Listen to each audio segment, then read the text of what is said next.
आहे। ठाण्यामध्ये आदित्य ठाकरे यांच्या उपस्थितीमध्ये भव्य रॅली काढण्यात आलेली आहे। तर दुसरीकडे नाशकात मवियाचं शक्ती प्रदर्शन सुरू असून नाशकात मवियाचे उमेदवार राजाभाऊ वाजे यांची भव्य अशी रॅली निघाली। सध्याची ही नाशिकची दृश्य आपण पाहतोय, त्यासोबतच ठाण्यामधील देखील दृश्य समोर येत आहेत। तर नाशिकमध्ये राजाभाऊ वाजे हे ठाकरे गटाचे उमेदवार आहेत आणि त्यांच्यासाठी मवियाचे नेते आता मैदानामध्ये उतरल्याचं पाहायला मिळत आहे। जोरदार शक्ती प्रदर्शन सध्या करण्यात येत आहे। तर या ठिकाणी बाळासाहेब थोरात, संजय राऊत या भव्य अशा रॅलीमध्ये सहभागी झालेले आहेत। दुसरीकडे राजन विचारे यांची देखील ठाण्यामध्ये रॅली निघते आणि या रॅलीमध्ये आदित्य ठाकरे स्वतः सहभागी झालेले आहेत। राजन विचारे हे ठाकरे गटाचे उमेदवार आहेत। दरम्यान या ठिकाणी अद्याप माहितीच्या उमेदवाराची घोषणा करण्यात आलेली नाही। हे चित्र देखील अगदी काही दिवसातच स्पष्ट होणार आहे आणि सध्या मवियाचं आपण हे जोरदार शक्ती प्रदर्शन दोन ठिकाणचं पाहतोय। ठाणे आणि नाशिकमध्ये मवियाच्या नेत्यांनी जोरदार आता शक्ती प्रदर्शन करायला सुरुवात केलेली आहे।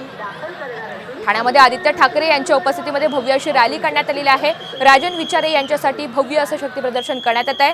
तर दुसरीकडे नाशकात मवियाचे उमेदवार राजाभाऊ वाजे यांची भव्य रॅली काढण्यात आलेली आहे। या रॅलीमध्ये बाळासाहेब थोरात तसंच संजय राऊत उपस्थित झालेले आहेत।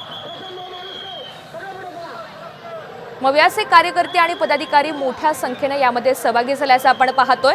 तर एकंदरीतच आता मवियाचे नेते मोठ्या संख्येने यामध्ये शक्ती प्रदर्शन करत दाखल झालेले आहेत। दरम्यान या सगळ्या संदर्भात जितेंद्र आव्हाड यांनी नेमकं काय म्हटलंय आपण पाहूयात। अर्ज नाही भरत आहे आम्ही विजयाच्या दिशेने कूच करतो आहोत। विजय नक्की आहे। युती जी झालेली गोची याच्याबद्दल आम्हाला बोलायचंच नाही। मुख्यमंत्र्याचं नाक बंद करून टाकलाय, श्वास घेता येत नाहीये।